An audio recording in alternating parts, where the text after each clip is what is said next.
It's Patrik from Intensive Care at Home, where we provide tailor-made solutions for long-term ventilated adults and children with tracheostomies, and where we also provide tailor-made solutions for hospitals and intensive care units, whilst providing quality services for long-term ventilated patients and medically complex patients in the home.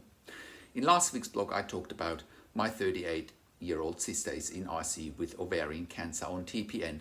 Can she go home? You can check out last week's blog by clicking on the link below this video. In today's blog post, I want to answer a question from one of our clients, and the question today is: they are neglecting my mum in ICU and I want to take her home. Can your services at Intensive Care at Home help me and my mum? So Catherine writes, "Hi Patrik, my mum has been in intensive care for 95 days with a bad bout of pneumonia after chemotherapy for her cancer treatment. She's getting blood transfusions currently and other maintenance care. They don't make sincere efforts to wean my mother off the ventilator and they're grossly neglecting her. They leave her in bed with no proper care or any physical or occupational therapy. They are leaving her there like a vegetable to die.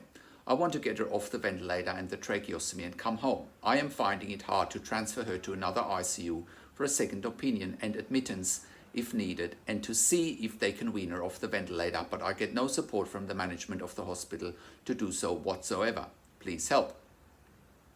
I urgently need to know more about intensive care at home services and if it is covered by the NDIS.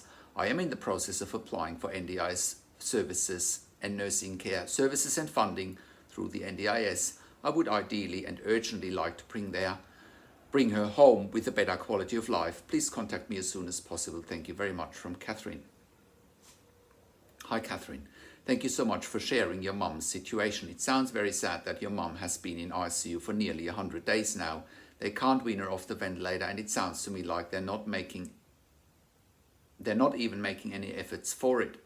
I'm also not overly surprised that they wouldn't want the second hospital to look at your mum's situation, because they would probably pick up on the negligence that seems to be happening there. In any case, I do believe if your mum can't come off the ventilator, still has the tracheostomy and wants to go home, I do believe that the NDIS and our service can help you. We are obviously NDIS accredited, and the NDIS now is funding nursing care for ventilated patients with tracheostomy at home. So we can 100% help you. We can also 100% help you with the NDIS application process. We can help you in the advocacy process for the NDIS, and we can help you with what evidence needs to be provided to qualify for intensive care at home. But it sounds to me like the evidence is already there, especially after 100 days in ICU or intensive care. It sounds horrible to me when you're saying that they're leaving her in hospital like a vegetable to die. I mean, I can only imagine what you and your family are going through just watching that.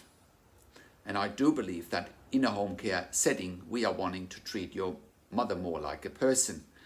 And we are wanting to ensure that she gets best care and treatment. And you will also find that by the time you are at home with your mother, you will have more control over the situation, because we are working with you and not against you. It sounds like the ICU there might be working against you and not with you. So that is my suggestion, Catherine. Contact us. We'll help you with the NDIS application process. We'll help you with the evidence that needs to be provided to get the 24-hour intensive home care nursing for your mother.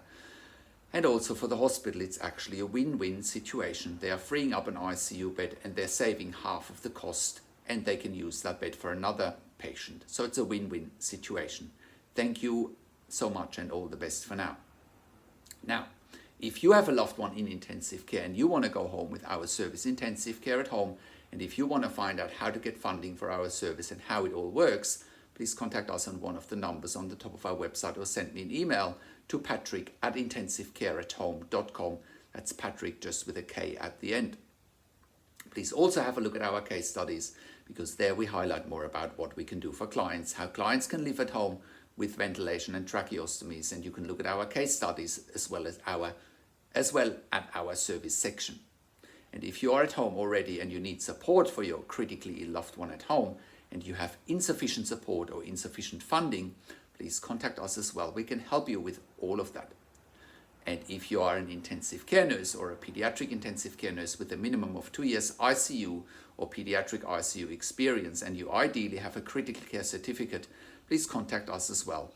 please check out our career section on our website intensivecareathome.com. We are currently hiring ICU and pediatric ICU nurses for clients in the Melbourne metropolitan area, northern suburbs, Mornington Peninsula, Sunbury, Frankston area, Bitan, South Gippsland, as well as Wollongong in the New South Wales area. Also in Wagga Wagga, New South Wales, as well as in Trafalgar, Druin and Tryda in Victoria. So we are an NDIS, TAC and DVA approved community service provider in Australia. Also have a look at our range of full service provisions. Also, we have been part of the Royal Melbourne Health Accelerator program in the past for innovative healthcare companies. Thank you for watching this video and thank you for tuning into this week's blog. This is Patrik Hutzel from Intensive Care at Home, and I will talk to you in a few days.